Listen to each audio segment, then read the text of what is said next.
Olá, irmãos, bem-vindos ao canal Astrologia Rosa Cruz. Desejamos que as rosas floresçam em vossa cruz. Na vossa também. Obrigado. Temos a presença de Porto Ferreira e São Pedro. Estamos iniciando a reunião de número 67, cujo tema é: quais são as consequências da liberdade de escolher ou do livre-arbítrio? Que responsabilidade nós temos em nossas mãos?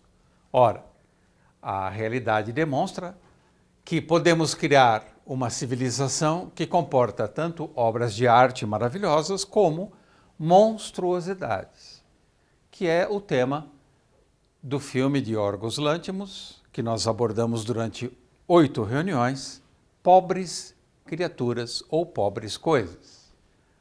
Obras de arte e monstruosidades, as duas coisas. Ora, na medida que criamos monstruosidades, temos que encarar tragédias e sequelas. Então, a humanidade está cada vez mais sendo submetida.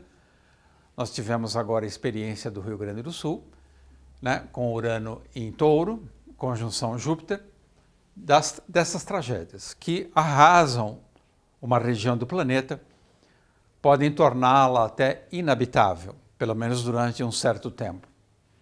Então, aquilo que era um paraíso, muitas vezes, uma área verde, pode virar de uma hora para outra um deserto. Ora, a principal razão das nossas sequelas reside na insistência em investir no orgulho e no materialismo. O materialismo é uma praga que já contaminou todo mundo. Ora, e por bem ou por mal, nós temos que evoluir, não tem escolha. Nós não podemos escolher não evoluir, não há essa possibilidade. Isso está fora do livre-arbítrio. A evolução é uma ordem. Quem não evolui, se atrasa. Quem se atrasa, sofre. Perde o trem, perde a viagem. E qual é a pior desgraça que existe para o ser humano? É a desgraça espiritual. Por exemplo, um ser que mergulha em profunda depressão e não consegue sair mais dela. Tudo fica escuro, cinza. O desejo desaparece. O gosto pela vida deixa de surgir no palato. A vida fica insossa, sem gosto, sem sal. Que horror, isso é uma desgraça espiritual.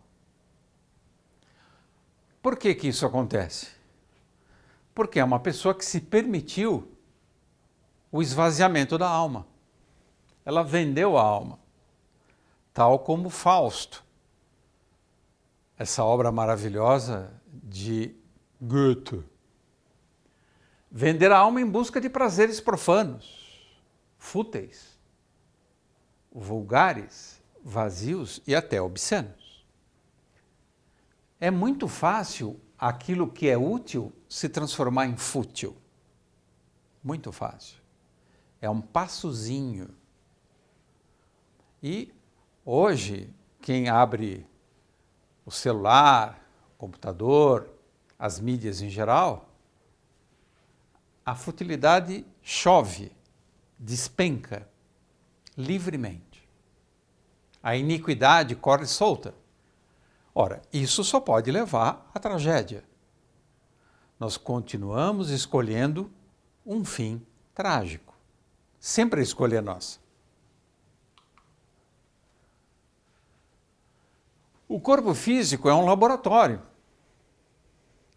Mas é um laboratório que visa a recondução e reconstrução da vida. A casa 8, Escorpião. Se eu não entendo que a vida é uma transformação contínua, eu não posso optar pela estagnação, eu não posso falar, aqui eu vou parar para descansar, isso não existe. Nenhum animal na natureza não existe essa pausa para descanso. Mesmo no inverno, a vida está trabalhando no subsolo. Então a vida não descansa. A vida é puro movimento. Se eu desejo a estagnação, a inércia, a paralisia, a estática, eu estou me condenando, estou matando a alma. A alma se alimenta de movimento. Quando o corpo torna-se impróprio, cristalizado, doente e decrépito, a vida e espírito gradualmente retira-se da carne. A carne vai estragando, vai deteriorando, vai deformando. A pele cai, o cabelo fica esbranquiçado, a coluna se curva, o ânimo se esvazia pelos pés. Eu vou perdendo a visão, a audição. Por quê? Porque o espírito está indo embora. O corpo vai, no momento da morte, iniciar o processo de decomposição. Tudo que tem início tem fim, disse a oráculo no Matrix, e está certo. O corpo teve início, vai ter um fim. Só o espírito não teve início e nem tem fim. Mas o veículo, ele, enquanto usa, e movimenta e dirige, enquanto é útil, ele está vivo. Quando o veículo não é mais útil ao espírito, o espírito descarta esse veículo.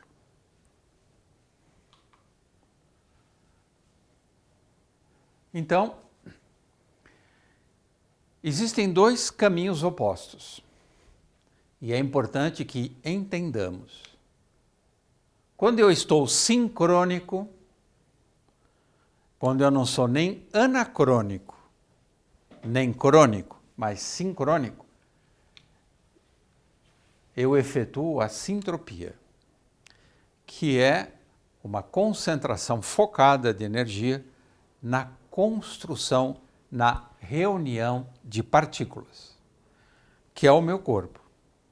O meu corpo, ele retira do alimento o que interessa, a matéria e a energia necessárias, para dar uma forma definida e funções internas definidas. É uma sintropia, é um trabalho enorme de organização. O oposto disso é a entropia, que é quando nós morremos. O corpo começa a se separar. Aquelas células, aqueles átomos que estavam agregados, iniciam um processo de desagregação. Estar vivo significa ser sintrópico. Então, a sintropia é uma convergência e a entropia é uma dissipação. Quando a minha vida é pautada na distração, na perda de tempo, na divagação, no entretenimento, na busca de prazeres, eu estou dissipando, portanto, eu estou antecipando a minha morte, estou cometendo um suicídio lento e gradual. Muitas vezes não é apenas um suicídio do corpo, pode ser um suicídio da alma também. Então, sem o espírito regente, a carne perde seu centro diretor e a matéria constituinte do corpo inicia a decomposição, que é a entropia. Isso o tempo todo no universo. A sintropia é um processo divino, a entropia é um processo diabólico, de separação.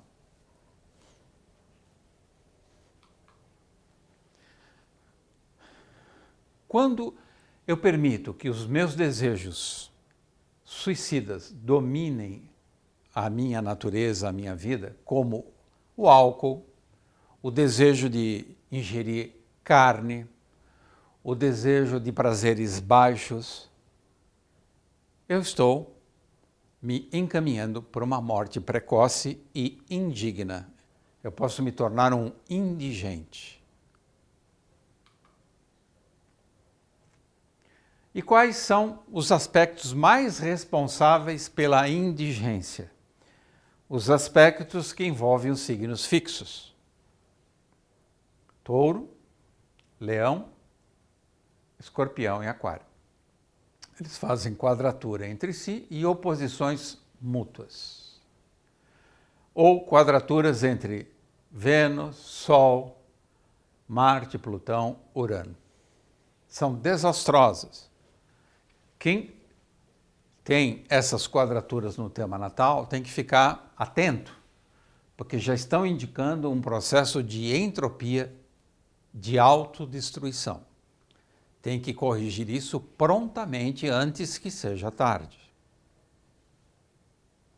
Quando que é tarde? Quando a alma, além do corpo, está comprometida. O que significa uma alma comprometida? Significa que os erros que você está cometendo, erros graves nesta encarnação, vão se perpetuar ainda durante algumas vidas futuras. Então você está condenando as suas encarnações futuras, com limitações físicas e mentais. Isso é uma tragédia.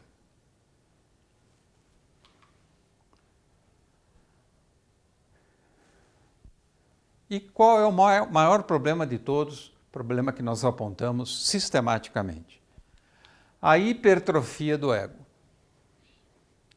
E os signos fixos,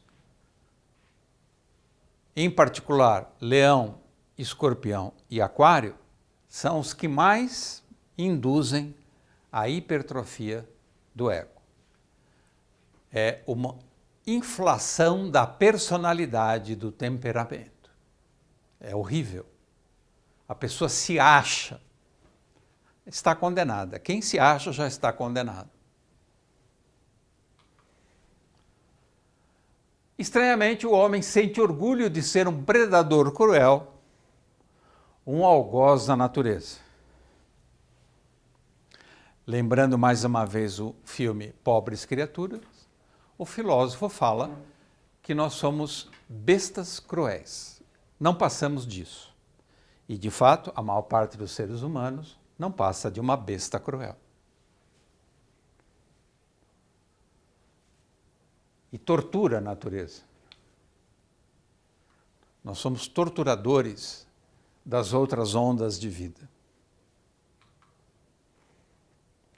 O sensacionalismo hipócrita da mídia, que nós temos acompanhado sistematicamente, que usam as tragédias para gerar notícia, para promover celebridades ou para induzir poder político.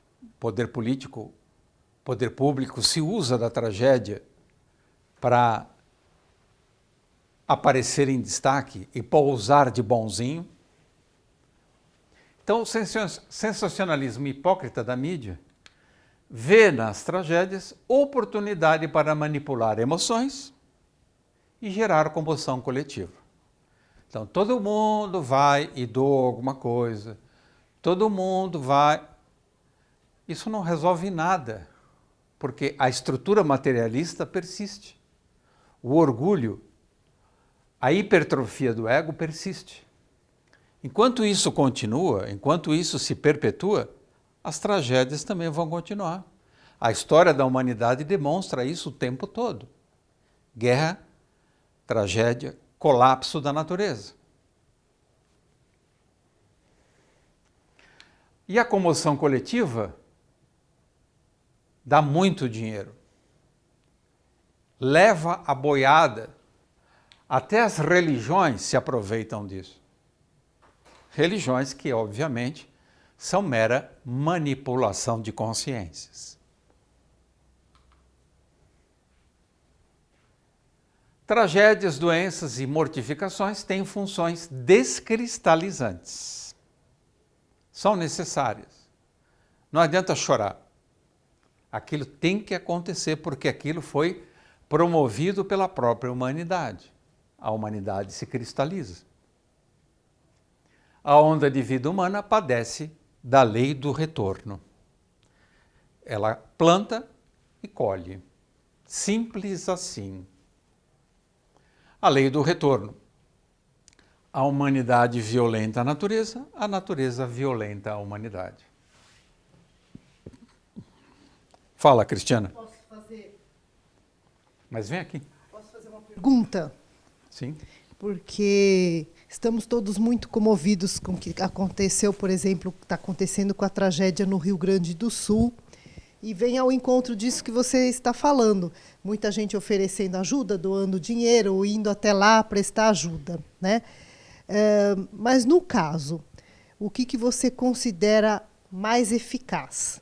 essa doação de tempo e de dinheiro para ajudar a socorrer isso que aconteceu, ou uma conscientização, por exemplo, coletiva, do papel individual que cada um está fazendo para que o clima, a zoosfera do planeta esteja modificando-se e causando isso. Por exemplo, o consumo da carne vermelha é um dos principais fatores que tem da alteração da camada de ozônio. E essa tragédia aconteceu porque tinha uma massa de ar quente que não deixava a chuva sair de lá e ir para outros lugares, né? Então, qual seria, do ponto de vista esotérico e de um caminho espiritual, a postura que deveríamos ter em relação a essa tragédia que está realmente comovendo a todos nós e nos angustiando de tentar fazer algo eficaz para ajudar nesse sentido? É da natureza humana inventar problemas irreais.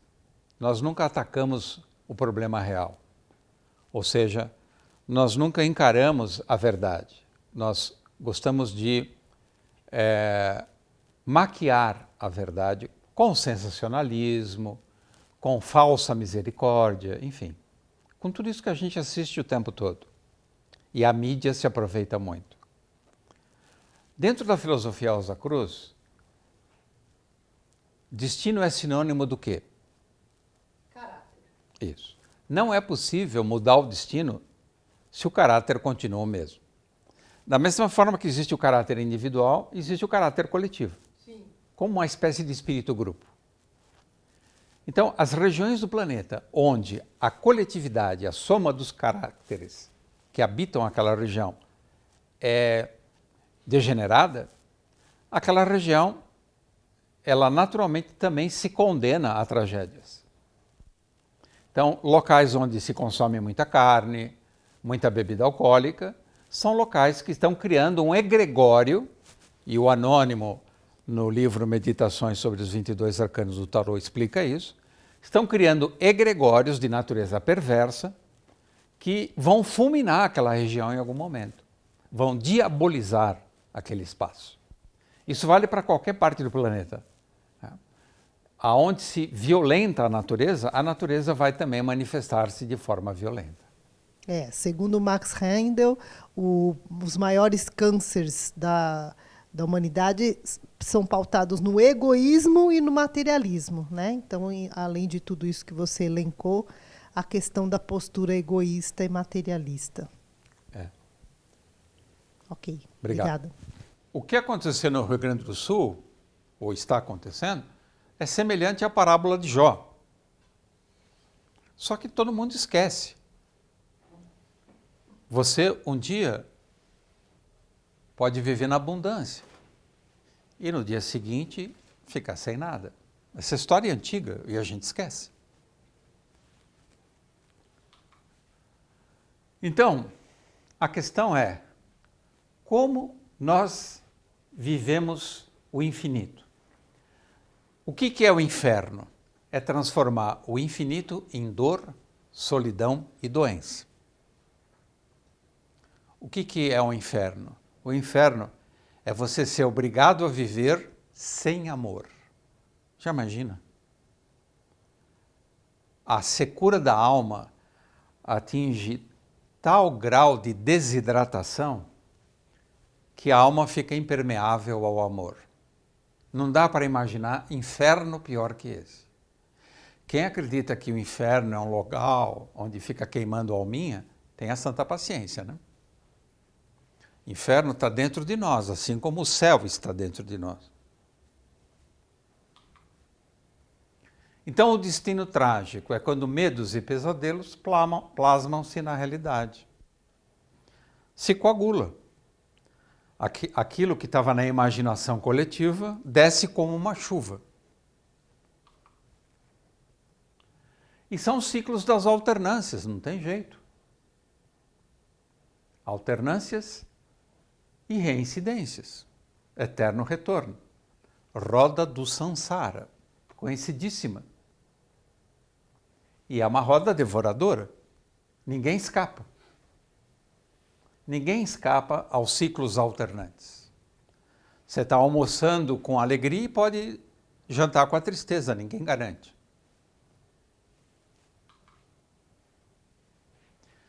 Então a desolação é a outra face da prosperidade. Quem medita sobre o símbolo do Tao sabe que no interior da desolação existe a prosperidade. E no interior da prosperidade existe também a semente da desolação.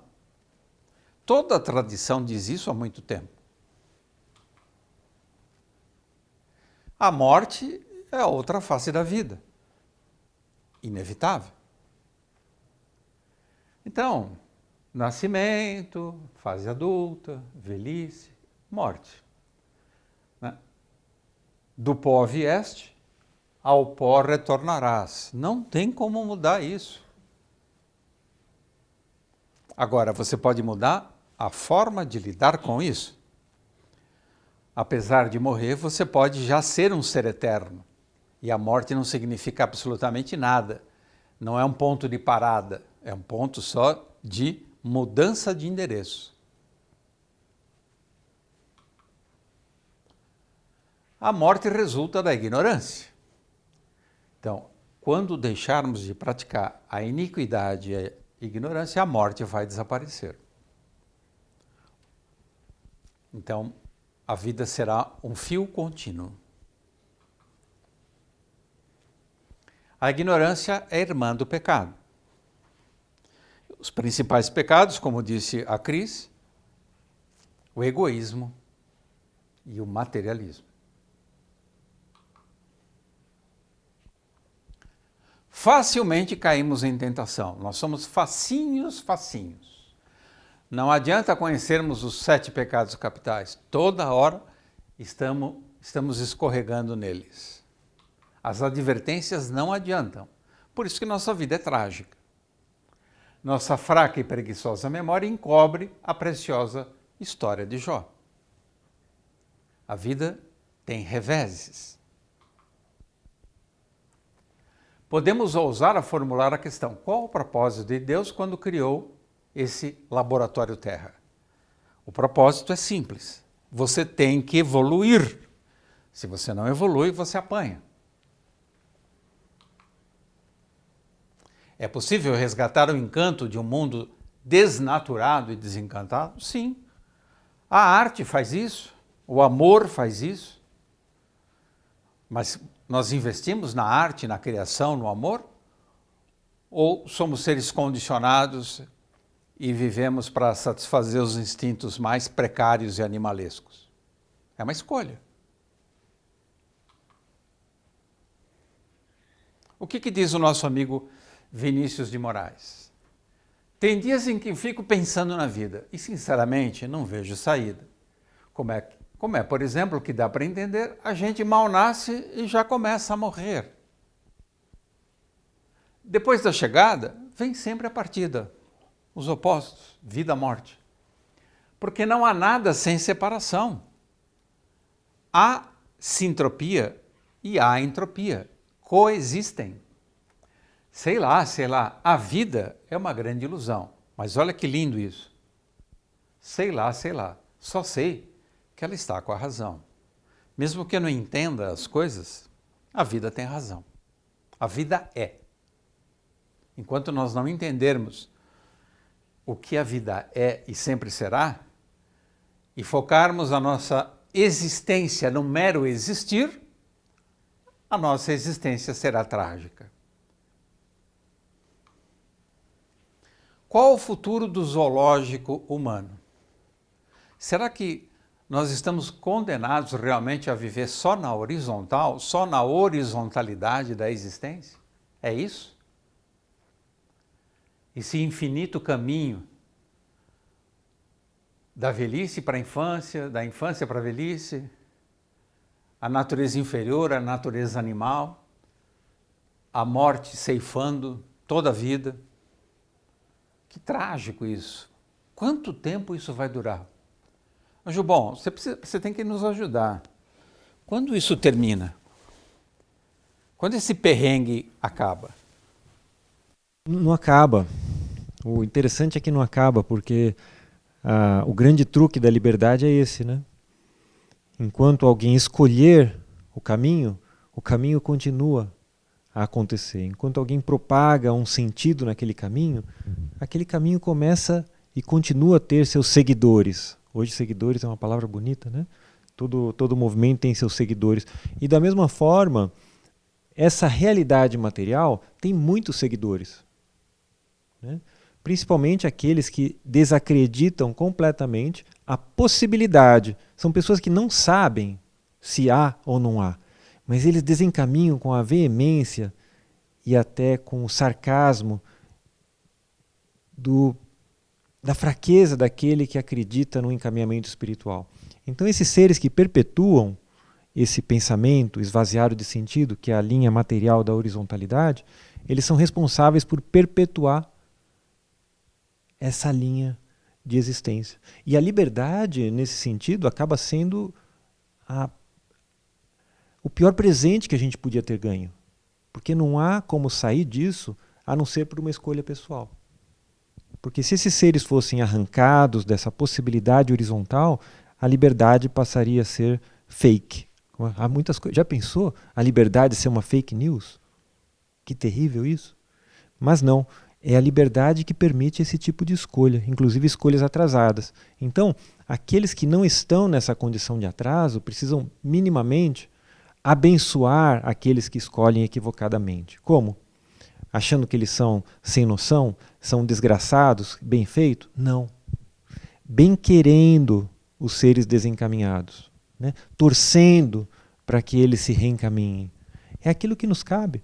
Qualquer coisa diferente disso é aquilo que vários movimentos estão tentando há muito tempo, que diz respeito à doutrinação, à obrigatoriedade de um caminho que a pessoa precisa fazer por opção pessoal. Então, enquanto a liberdade, essa grande irmã, né, estiver entre nós, esse caminho continua. De onde a gente percebe que esse caminho, de alguma forma, tem o seu espaço dentro da realidade do eterno, né? É um subconjunto restrito, aonde muitos dentre nós, que não é um exagero, a gente podia cunhar como desgraçados, ou seja, para os quais a graça é uma impossibilidade, estão presos. É o caminho dos desgraçados. Maravilhoso, né? Me faz lembrar até aquela obra do Victor Hugo, Os Miseráveis, né? Onde você vê como que um desgraçado se compõe, como a cegueira do desgraçado se compõe, e na mesma medida, como um aparente desgraçado que foi preso, torturado, ele consegue se libertar daquela desgraça e se elevar. Ou seja, por opção pessoal, não porque alguém o ensinou, porque ele faz todo esse processo dentro da sua própria miséria. E quando ele se percebe miserável e equivocado naquele ponto máximo, ele escolhe diferente. Talvez os miseráveis sejam uma bênção divina que chega a nós por meio de Victor Hugo, para que a gente possa considerar sair dessa horizontalidade, né? Deixar de ser miserável e desgraçado. Talvez seja um encaminhamento. Então, a nossa escolha pode ser em direção à redenção ou ao eterno retorno da horizontalidade. Esse ciclo da roda da fortuna, da roda do samsara, da roda zodiacal. O quanto ainda eu vou investir no meu retorno à matéria? O quanto ainda eu vou investir a reencarnar, nascer dentro de um veículo precário, no útero da minha mãe, esperar o amadurecimento, passar por vários riscos, amadurecer, quando às vezes nem isso é possível. É um método muito, muito atrasado. Nós já deveríamos estar vivendo na região etérica do mundo físico. Alguns seres humanos já estão. O eterno retorno ao corpo de carne permeada de instintos animalescos. Então, aquele slide mostrava, na parte inferior, que esse zodíaco ainda preserva muito da animalidade. Tem muitos seres humanos que têm pouquíssima diferença de um animal. Então você vê algum sagitariano com cara de cavalo, um caranguejo andando de lado, um canceriano andando de lado, né? Um geminiano que já não é mais um animal, ele já é humano, mas ainda ele só reproduz a si mesmo.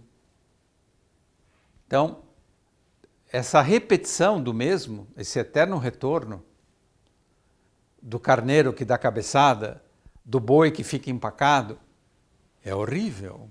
Quando é que a gente vai sair disso? A redenção, então, é a libertação do cativeiro da carne. A carne, como nós dissemos em aula anterior, o corpo é onde nós devemos cultivar a alma. E a partir do momento que esse corpo, a alma é construído, nós podemos fazer os voos da alma e dispensar esse corpo para evoluir. O corpo prestou para uma fase da evolução. Agora você vai evoluir em veículos mais sutis, mais espiritualizados. Esse é o passo. A evolução é eterna.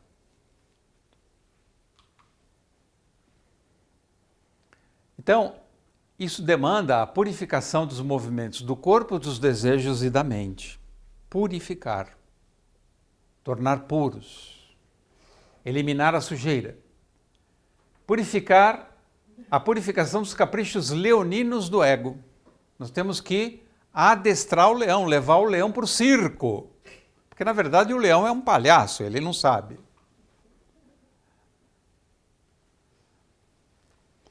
E, curiosamente, olhando a sequência zodiacal, o signo seguinte a Leão é Virgem, uma mulher, humilde, simples.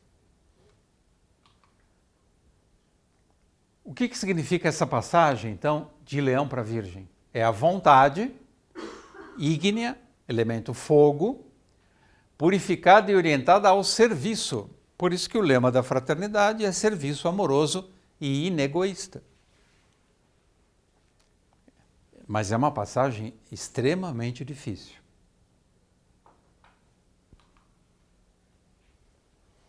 Então a carta Força, a carta número 11, o arcano número 11, fala sobre essa natureza feminina, servidora e pura, que amansa, domestica a selvageria, a volúpia do leão. Ela contém o leão. Ela dá um propósito nobre a esse leão. Ele, de fato, se transforma num rei espiritual, como Cristo, que é o leão de Judá.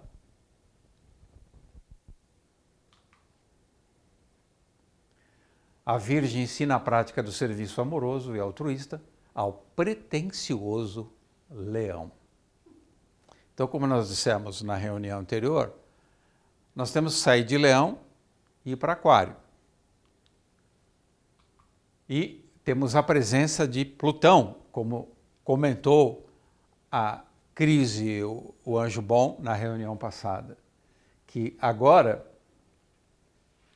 Plutão está habitando o signo regido por Urano, que é Aquário. Então, para chegar a Aquário, de Leão a Aquário, nós temos que pagar pedágio para Plutão. E Plutão, no seu melhor, representa o quê? A pureza absoluta. Tirar todo o lixo. Colocar todo o lixo queimando no inferno, que está dentro de nós. A usina alquímica, a chaminé alquímica, o forno que queima a sujeira, que queima as impurezas.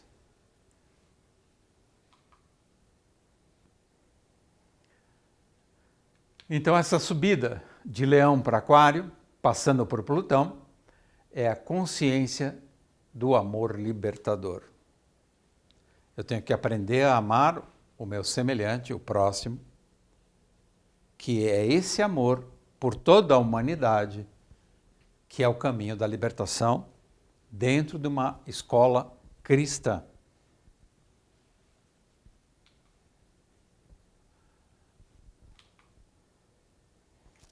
Alguma pergunta?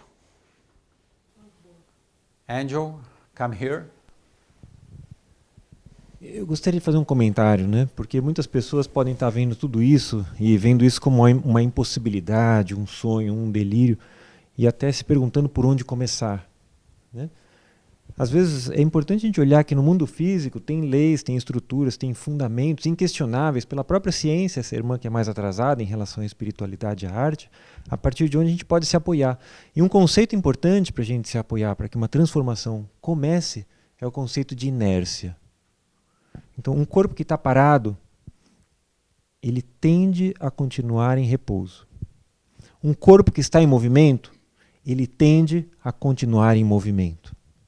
Agora, se a gente está propondo aqui que além da realidade física existe uma região etérica, um mundo de desejos, um mundo do pensamento, é interessante também que a gente transponha um conhecimento simples como esse da inércia para todos os níveis, para todas as realidades.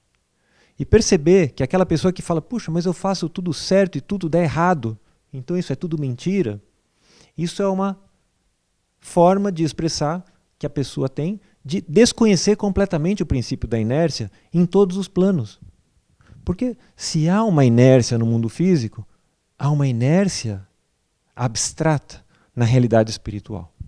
Então tudo aquilo que você faz e você vê um resultado negativo, ele não diz respeito àquilo que você está fazendo de bom hoje, mas ele diz respeito à inércia de um movimento que você colocou em ação a partir de um outro mundo.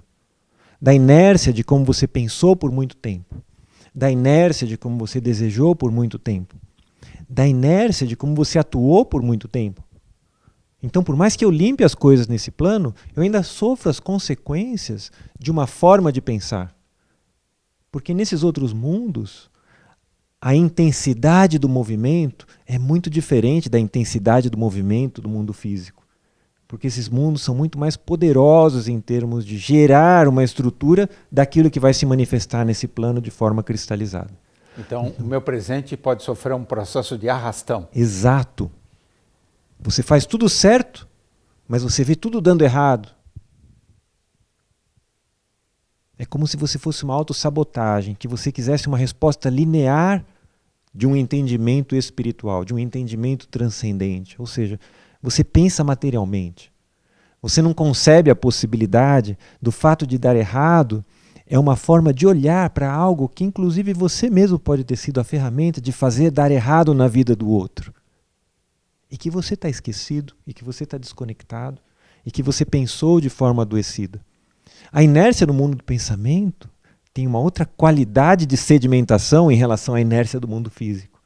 A inércia do mundo do desejo pode impregnar o mundo físico de uma forma inconcebível para a nossa razão.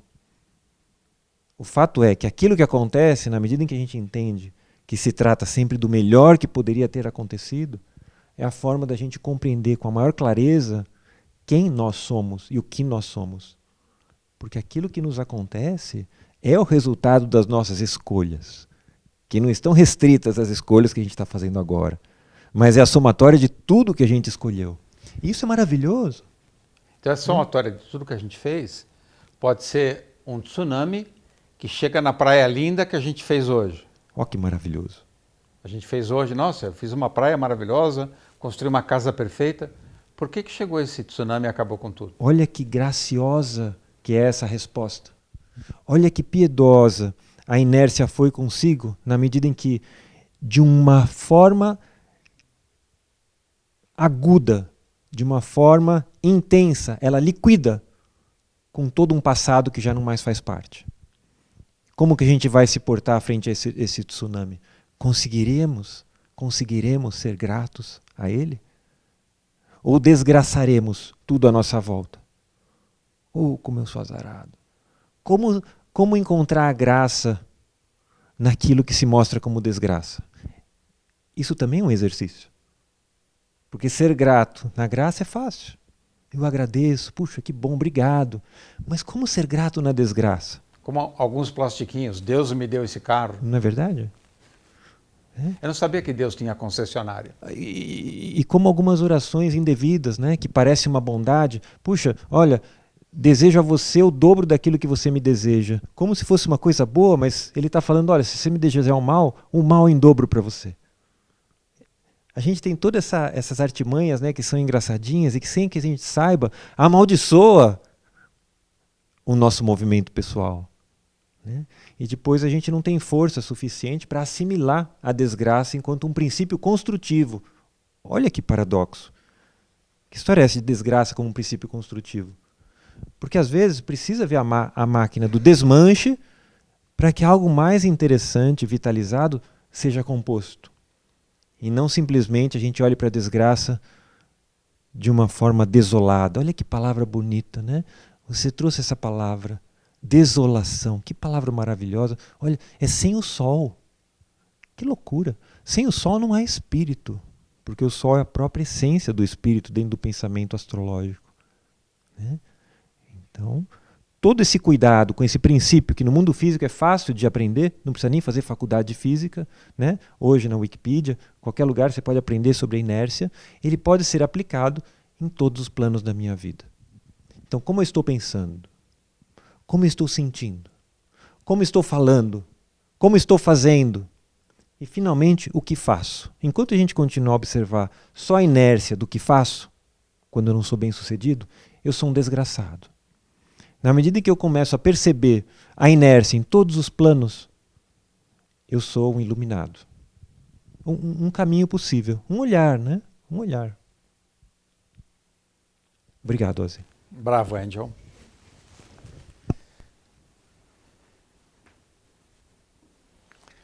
Muito obrigado a todos vocês que nos acompanham. Nos encontraremos na próxima reunião e desejamos que as rosas floresçam em vossa cruz. Na vossa também. Obrigado. Se você gostou do nosso vídeo, se inscreva no canal e ative o sininho. E compartilhe com os amigos. Que as rosas floresçam em vossa cruz. Na vossa também. Obrigado.